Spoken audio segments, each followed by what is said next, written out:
ওই ঘরের ভিতরে আল্লাহ আল্লাহ আল্লাহ আল্লাহ আল্লাহ আল্লাহ আল্লাহ আল্লাহ শব্দ বলতেছে। বলতে বলতে এমন একটা হালত হয়ে গেছে, শরীরের সমস্ত অঙ্গের জোড়াগুলো খুলে গেছে, আর প্রত্যেকটা শব্দ থেকে বলতেছে আল্লাহ আল্লাহ আল্লাহ সুবহানাল্লাহ। আমি কি এরকম জিকির করেছি কোনোদিন? আমি এরকম মালিককে আমি স্মরণ করেছি? এই জন্য আল্লাহ তাআলা বলেন, ফাযকুরুনি আযকুরুকুম ওয়াশকুরুলি ওয়ালা তাকফুরুন। বান্দা তুমি আমি আল্লাহকে স্মরণ করো, আমি আল্লাহ তোমাকে স্মরণ করব। এমন উত্তম মজলিস, ফেরেশতাদের মজলিসে আমি তোমাকে স্মরণ করব। সুবহানাল্লাহ। এই জন্য আমাদের প্রত্যেকের উচিত যে আল্লাহ তাআলাকে দিলে বসানো। আমি আপনাকে আজকে আলোচনা করতে এটাই বুঝাইতে চাচ্ছি, আল্লাহ শব্দ আমাদের দিলে বসার জন্য। আল্লাহ শব্দ যদি বসে যায় তাহলে আমার সব কিছু হয়ে যাবে, আমি ভালো হয়ে যাব। আল্লাহর মহব্বত দিলে আসবে। আল্লাহর মহব্বত যখন আমার অঙ্গের মাধ্যমে বহিঃপ্রকাশ ঘটবে, তখন আমার দ্বারা কোনো রকমের কোনো মানুষ জুলুম নির্যাতিত হবে না, আমার দ্বারা মানুষ সহযোগিতা পাবে, আমার দ্বারা কোনো মানুষ কষ্ট পাবে না। এই জন্য সুনানি যুগের সাহাবাই কেরামরা আল্লাহ শব্দ দিলে ভিতরে বসায় ফেলেছে, যার কারণে তাদেরকে দেখে বহু মানুষ মুসলমান হয়ে গেছে। সুবহানাল্লাহ। খাজা উসমান হারুনি রহমতুল্লাহি আলাই, খাজা উসমান হারুনি রহমতুল্লাহি আলাই কাছে মঈনুদ্দিন চিশতি রহমতুল্লাহি আলাই গেছেন। আলেম হওয়ার পর তার শায়েখের কাছে গেছেন, মুঝে আল্লাহ শিখাও, আমাকে আল্লাহ তাআলার পরিচয়, তার ক্ষমতা, তার প্রয়োগ, তার শক্তি আমাকে শিক্ষা দিন। তাহলে বোঝা যায় আল্লাহর পরিচয় জানতে হবে, আল্লাহর ক্ষমতা জানতে হবে, আল্লাহর মারিফত জানতে হবে। আল্লাহ কি না পারেন, সব পারেন। এই আল্লাহর পরিচয় যখন নাকি আমি জানবো, আমার দিলের ভিতরে বসাবো, তখন এমনভাবে খাজা উসমান হারুনি রহমতুল্লাহি আলাইহি মঈনুদ্দিন চিশতিকে এমনভাবে শিক্ষা দিয়েছে যে শিক্ষার পর আজমিরে তাকে পাঠিয়ে দেওয়া হয়েছে। ওই মঈনুদ্দিন চিশতি রহমতুল্লাহি আলাইহিকে দেখে 90,000 কাফের ইহুদি নাসারা মুসলমান হয়ে গেছে। সুবহানাল্লাহ। আল্লাহর পরিচয় আসতে হবে। আমি যেখানেই থাকি আল্লাহর পরিচয় আসতে হবে। আল্লাহর পরিচয় যখন আমার ভিতরে চলে আসবে, সব কিছু আমার জন্য সহজ করে দিবেন তিনি। সব কিছু তিনি পারেন, তিনিই পারেন, আর কেউ পারে না।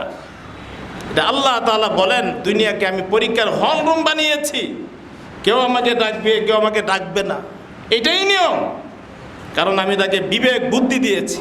আকল হে তেরি সিফার ইশক হে শমশির তেরি, মেরে দরবেশ খেলাফত হে জাহাঙ্গীর তেরি। এই আকলকে কেউ সঠিক পথে ব্যবহার করতে পারবে, আর এই আকলকে কেউ সঠিক পথে ব্যবহার করবে না। যারা করবে তাদের ঠিকানা হবে জান্নাত, আর যাদের এই আকলকে গুনার কাজে ব্যবহার করবে তাদের ঠিকানা হবে জাহান্নাম। আল্লাহ তাআলা পবিত্র কোরআনের মধ্যে ঘোষণা করেছেন, ফারিকুম ফিল জান্নাহ ওয়া ফারিকুম ফিস সাঈদ। যারা আল্লাহ তাআলার পথকে এই আকলের দ্বারা যারা পরিচালিত করবে তারা হবে জান্নাতি, আর যারা এই আকলকে যারা গুনার কাজে ব্যবহার করবে তারা হবে জাহান্নামী। বলেন নাউযুবিল্লাহ। আকল এমন একটা দাম, এই মেধা এত দামি, এত দামি, যারা সঠিক ব্যবহার করেছে তারা হবে জান্নাতি। জান্নাতি কারা? ইহদিনাস সিরাতাল মুস্তাকিম, সরল সঠিক পথে যাদের পরিচালিত হয়। আল্লাহ তাআলার কাছে আমরা দোয়া করি, আল্লাহ আমাদেরকে ইহদিনাস সিরাতাল মুস্তাকিম, সরল সঠিক পথে আমাদেরকে আপনি চালান। যারা এই সরল সঠিক পথে চলে গেছে তারা কারা? ومن يطع الله ইল্লাল্লাহা ওয়ার রাসূলা ফাউলাইকা মা'আল্লাযীনা আন'আমা আল্লাহু আলাইহিম মিনান নাবিয়্যিনা ওয়াস-সিদ্দীকিনা ওয়াশ-শুহাদা'i ওয়াস-সালিহিন ওয়া হাসুনা উলাইকা রাফীকা। নবীগণ, সিদ্দিকগণ, সুহাদাগণ, সলিহিনগণ তারা ওই ইহদিনাস সিরাতাল মুস্তাকিম সরল সঠিক পথে অতিক্রম করে তারা জান্নাতের মালিক হয়ে গেছে। হে ইমানদার বান্দাগণ, তোমরা তাদের পথকে অনুসরণ করো, তাদেরকে ফলো করো। এই আল্লাহকে দিলে বসাও আর সিরাতে মুস্তাকিমের উপর চলো। যারা আমার নিয়ামত প্রাপ্ত বান্দা হয়ে গেছেন তাদের পথের প্রতীক হয়ে তুমি জান্নাতের মালিক হয়ে যাও। সুবহানাল্লাহ, এটাই আল্লাহ তাআলার নির্দেশ। এই জন্য আমাদের সবচেয়ে বড় নিয়ামত হচ্ছে পৃথিবীতে ইসলামের। আমি যে আয়াত আপনাদের সম্মুখে তেলাওয়াত করেছি, ইয়া আইয়ুহাল্লাযীনা আমানু দুখুলু ফিস-সিলমি কাফা ওয়া লা তাত্তাবিউ খুতুওয়াতিশ শাইতান ইন্নাহু লাকুম আদুউম মুবিন। আল্লাহকে পাওয়ার জন্য, জান্নাত পাওয়ার জন্য প্রতিবন্ধক হচ্ছে দুইটা জিনিস, সকলেই মনে রাখতে হবে। আল্লাহকে পাওয়ার জন্য, জান্নাত পাওয়ার জন্য, ইসলামের ভিতরে পরিপূর্ণতার সাথে প্রবেশ করার জন্য প্রতিবন্ধক হচ্ছে দুইটা জিনিস। এক নম্বর শয়তান, দুই নম্বর এই আত্মা, এই কলব। এই কলবটা যদি শুদ্ধ হয়ে যায়, ইদা সালাহাত সালাহাল জাসাদু কুল্লু ওয়া ইদা ফাসাদাত ফাসাদাল জাসাদু কুল্লু আলা ওয়াহিয়াল কলব। এই কলবটা যদি আপনার শুদ্ধ হয়ে যায় তাহলে আপনি জান্নাতের মালিক হয়ে গেলেন। সুবহানাল্লাহ। সব কিছুর মেহনত এই কলব, সব কিছুর মেহনত শয়তান।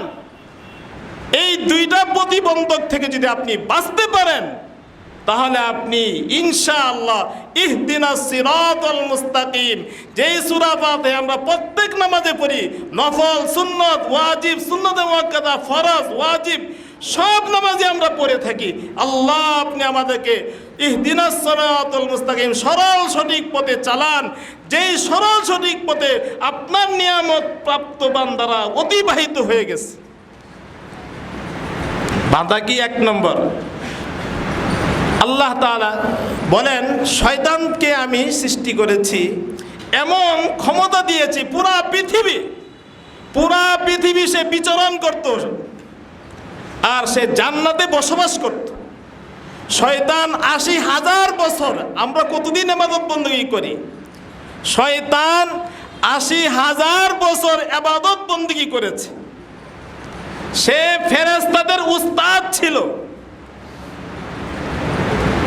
তারপর আল্লাহ রাব্বুল আলামিনের একটা হুকুম সে লঙ্ঘন করেছে। সে আলেম ছিল, আবেদ ছিল, জমিনের এমন কোন জায়গা বাকি ছিল না যে জায়গায় শয়তান সেজদা করে নাই।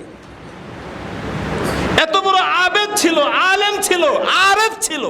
কখন আল্লাহ কোন সময় দোয়াটা কবুল করে ওই বিদ্যাটা, ওই জ্ঞানটা শয়তানের ছিল। কিন্তু একটা জিনিস ছিল না, আশেক ছিল না, প্রেম ভালোবাসা ছিল না তার। শয়তান আলেম ছিল, এত বড় আলেম ছিল, সব কিছু সে জানতো, সব কিছুর বিদ্যা তার ছিল। আবেদ ছিল, এত বড় আবিদিন ছিল যে জমিনে কোনো জায়গায় তার ইবাদত বাকি ছিল না। আরেফ ছিল, কোন সময় আল্লাহর পরিচয়, আল্লাহ তাআলাকে রাজি খুশি করানো যাবে, কোন দোয়াটা করলে আল্লাহ তাআলা রাজি খুশি হবে সেটা সে জানতো। কিন্তু একটা জিনিস ছিল না, তিনটা জিনিস ছিল, আলেম ছিল, আবেদ ছিল, আরেফ ছিল, কিন্তু আশেক ছিল না, প্রেম ভালোবাসা ছিল না। প্রেম ভালোবাসার মাধ্যমেই হচ্ছে ইবাদত বন্দেগী।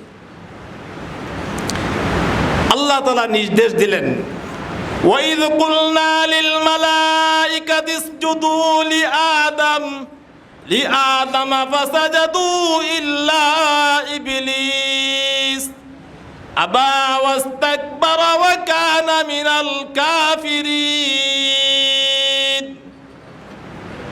শয়তান তুমি বনি আদমকে সেজদা করো, উসজুদু, একটু ভাবা দরকার জীবনে কত সেজদা বাকি দিয়েছি। কিন্তু আল্লাহ তাআলা আমাদেরকে ইসলাম থেকে বের করে দেয় নাই, জাহান্নামের মালিক বানায় দেয় নাই, কিন্তু শয়তানকে বলেছিল তুমি বনি আদমকে একটা সেজদা দাও, সে দেয় নাই, সমস্ত ফেরেশতারা দিয়েছে, ইল্লা ইবলিস সে দেয় নাই। আবা ওয়াস্তাকবারা ওয়া কানা মিনাল কাফিরিন, সে বলে আমি আগুনের তৈরি, ক্বালা আনা খায়রুম মিন খলাকতানি মিন নারিন ওয়া খলাকতাহু মিন তিন, সে নিজেকে বলে আমি আগুনের তৈরি, আগুনের গতি উপরে, আর বনি আদম তো মাটির তৈরি, তার গতি নিচে, আমি তাকে দিতে পারবো না। এই একটা অহংকারের কারণে কি হলো, ৮০,০০০ বছরের ইবাদত বাতিল হয়ে গেল। বলেন নাউযুবিল্লাহ। জান্নাতের মালিক ছিল, ফেরেশতাদের উস্তাদ ছিল, আলেম ছিল, আবেদ ছিল, আরেফ ছিল, এত সত্ত্বেও, এত গুণের গুণান্বিত হওয়ার পরেও কিন্তু মালিকের সাথে, আল্লাহ তাআলার সাথে প্রেম ভালোবাসা না থাকার কারণে সে চিরদিনের জন্য কাফের হয়ে আবা ওয়াস্তাকবারা, সে তাকাব্বুরি করার কারণে ওয়া কানা মিনাল কাফিরিন, কিয়ামত পর্যন্ত তাকে কাফের হিসেবে আল্লাহ তাআলা সাব্যস্ত করে দিয়েছে। বলেন নাউযুবিল্লাহ। একটু ভাবা দরকার, কত সাজদা বাদ দিয়েছি, কত রুকু বাদ দিয়েছি, কত নামাজ বাদ দিয়েছি। আল্লাহ রাব্বুল আলামিন আমাদের প্রতি কত সহানুভূতি করেছেন। একমাত্র মুহাম্মদুর রাসূলুল্লাহ সাল্লাল্লাহু আলাইহি ওয়াসাল্লামের এই একটা সাজদার কারণে সে জান্নাত থেকে আল্লাহ তাআলা বলে ক্বালা খরুজ মিনহা ফা ইন্নাকা রাজিম, শয়তান তুমি জান্নাত থেকে বের হয়ে যাও। চিন্তা করছেন ৮০,০০০ বছর ইবাদত বন্দেগী করে কি সাধারণ কথা? পুরা পৃথিবীকে সে রাজত্ব করেছে, এত ক্ষমতা আল্লাহ তাআলা দিয়েছে, সে পুরা পৃথিবী রাজত্ব করেছে, এবং সে যা থাকতো জান্নাত, সব বাতিল। তখন শয়তান বলে, শয়তান আল্লাহ তাআলার সাথে চ্যালেঞ্জ করতেছে, ঠিক আছে আমি যেহেতু জাহান্নামের মালিক হয়েছি, আমি যেহেতু কাফের হয়েছি, আমি দেখে দিব আপনার বনি আদমকে। সে চ্যালেঞ্জ করেছে। আল্লাহ তাআলা বলেন ইন্নাহু লাকুম আদুউম মুবিন, সূরা ফাতির ৬ নম্বর আয়াত। হে বনি আদম, সাবধান, তোমরা সতর্ক থাকো, শয়তানের সাথে আমার মোকাবেলা হচ্ছে, তোমরা শয়তানের ফান্দে পড়বে না, শয়তান তোমাদের চিরতরের জন্য প্রকাশ্য দুশমন। বলেন সুবহানাল্লাহ। শয়তান কি বলে? শয়তান এই আয়াতের পরিপ্রেক্ষিতে শয়তান আল্লাহ তাআলার সাথে চ্যালেঞ্জ করতেছে, ওয়াকাসামাহুমা ইন্নী লাকুমা লামিনান নাসিহিন, শয়তান কসম খেয়ে বলতেছে বনি আদমকে, না আমি তোমাদের হিতাকাঙ্ক্ষী। আল্লাহ বলে দুশমন, আর শয়তান কসম খেয়ে বলতেছে। সূরা আরাফের ভিতরে 16 নম্বর আয়াতে দেখেন কি বলে, শয়তান কসম খেয়ে বলতেছে, না আমি তোমাদের হিতাকাঙ্ক্ষী।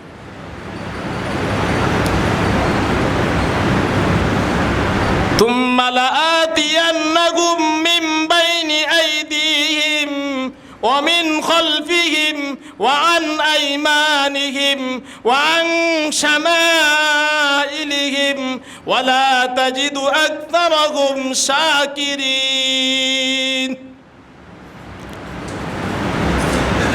আমি তোমাদেরকে ডান দিক থেকে, বাম দিক থেকে, সামনের দিক থেকে, পিছনের দিক থেকে, উপর থেকে, নিচে থেকে, সব দিক থেকে তোমাদেরকে পথ ভ্রষ্ট করে, আমি তোমাদেরকে ইসলাম থেকে বিকৃতি করে, তোমাদেরকে আমি একা জাহান্নামে যাব না, তোমাদেরকে দলবদ্ধভাবে, সারিবদ্ধভাবে নিয়ে, তোমাদেরকে নিয়ে আমি একসাথে জাহান্নামে যাব। আল্লাহ তাআলা বলেন ওয়া আনি'বুদুনি হাদা সিরাতুম মুস্তাকিম, হে বান্দা তোমরা আমার ইবাদত বন্দেগী করো, সিরাতে মুস্তাকিমের উপর তোমরা চলো। শয়তান প্রতিউত্তরে বলতেছে ক্বালা মা নাহাকুমা রাব্বুকুমা আন হাযিহিশ শাজারা, আমি বনি আদমকে, আদম আলাইহিস সালাতু ওয়াস সালামকে, বিবি হাওয়াকে ধোঁকা দিয়েছি। কিভাবে? জান্নাতের পাশে শয়তান দাঁড়ানো, আর আদম আলাইহিস সালাতু ওয়াস সালাম, বিবি হাওয়া তারা জান্নাতের ভিতরে। বলতেছে আমি তোমাদেরকে একটা উপদেশ দিতেছি, সেটা হলো আল্লাহ তাআলা তো বলছে তোমরা এই গাছের ফল খাইও না। আল্লাহর কথাটা সত্য ঠিক, কিন্তু এই ধরনের এই গাছের ফল খাওয়া এটা আল্লাহ নিষেধ করে নেই। দেখেন কিভাবে ধোঁকা দিয়েছে। আল্লাহর কথাটা সত্য, তোমরা একটা গাছের কাছে যাওয়া নিষেধ করেছে, গন্ধম ফুল খাওয়া নিষেধ করেছে, ঠিক আছে এটা সত্য, কিন্তু ভিন্ন এই জাতীয় এই ফল অন্য গাছের ফল খাওয়া এটা নিষেধ করে নাই। তোমরা এই গাছের ফল যদি খাও তো চিরতরের জন্য তোমরা জান্নাতের মালিক হয়ে যাইবা। শয়তান উপদেশ দেয় কাকে? আদম আলাইহিস সালাতু ওয়াস সালামকে, তার বিবি হাওয়াকে। তারা সরল মনে তাই করেছে, শয়তানের খপ্পর তো বোঝে নাই। সাথে সাথে এই ফল খাওয়ার সাথে সাথে আল্লাহ তাআলা বলতেছেন কুল্লাহবিতু মিনহা জামিআ ফাইম্মা ইয়াতিয়ান্নাকুম মিন্নি হুদান ফামান তাবিআ হুদায়া ফালা খাউফুন আলাইহিম ওয়ালা হুম ইয়াহজানুন। বের হয়ে যাও, জান্নাতে আর থাকা যাবে না। ফল যেহেতু খেয়ে ফেলছো, বাথরুমের প্রয়োজন, জান্নাতে বাথরুম নাই, যাও তুমি এতে বাথরুম করে আস। শয়তান কিভাবে আল্লাহ তাআলার সাথে চ্যালেঞ্জ করেছে, প্রতিটা কাজ, অনেক আয়াত, প্রত্যেকটা আয়াত প্রত্যেকটা মুসল্লির জানা দরকার। তাহলে মুসল্লি যখন জানবে তখন ওই শয়তানের খপ্পর থেকে বাঁচতে পারবে। হযরত উমর ফারুক রাদিয়াল্লাহু তাআলা আনহু, হি ওয়াজ দ্য খলিফ মুসলমান। তিনি এত বড় আদর্শ ছিলেন, এত বড় মহামানব ছিলেন। আল্লাহ তাআলার কাছে তিনি এমনভাবে দোয়া করেছেন, তার দিলকে পরিশুদ্ধ করে জান্নাতের মালিক হয়ে গেছেন। বলেন সুবহানাল্লাহ। আল্লাহ তাআলার ভয় দিলে ঢুকাইছে, আশা আর ভয়, এই দুইটা জিনিস যখন দিলের ভিতরে আসবে তখন একটা মানুষ পরিপূর্ণতা ঈমান তার ভিতরে আসবে। উমর ফারুক রাদিয়াল্লাহু তাআলা আনহু বলেন, আল্লাহ তাআলা যদি ঘোষণা করেন পৃথিবীর সকল মানুষ জান্নাতে যাবে, একটা মানুষ জাহান্নামে যাবে, তখন আমি উমর ভয়ে ভীত থাকি সেই একটা ব্যক্তি আমি উমর হয়ে যাই কিনা। কেমন ভয়! জান্নাতের সুসংবাদ দুনিয়াতে পেয়ে গেছে, তার ভিতরে দিলের কি ভয়। আবার যদি আল্লাহ তাআলা ঘোষণা করেন পুরা পৃথিবীর মানুষ জাহান্নামে যাবে, একটা মানুষ জান্নাতে যাবে, তখন আমি ওমর আশাবাদী থাকি সেই একটা ব্যক্তি আমি ওমর হয়ে যাই কিনা। বলেন সুবহানাল্লাহ। তাহলে আশা আর ভয় নিয়ে আমাদের ঈমানকে পরিপূর্ণ করব। আর আল্লাহ রাব্বুল আলামিন বলেছেন আল্লাহ তাআলাকে স্মরণ করব প্রতিটা কাজে, এবং শেষে এই আমল যদি করতে পারি তাহলে আল্লাহ তাআলা আমাদেরকে পরিপূর্ণ ইসলামের ভিতরে প্রবেশ করার তৌফিক দান করবেন। ওয়া আখিরু দাওয়ানা আলহামদুলিল্লাহি রাব্বিল আলামিন।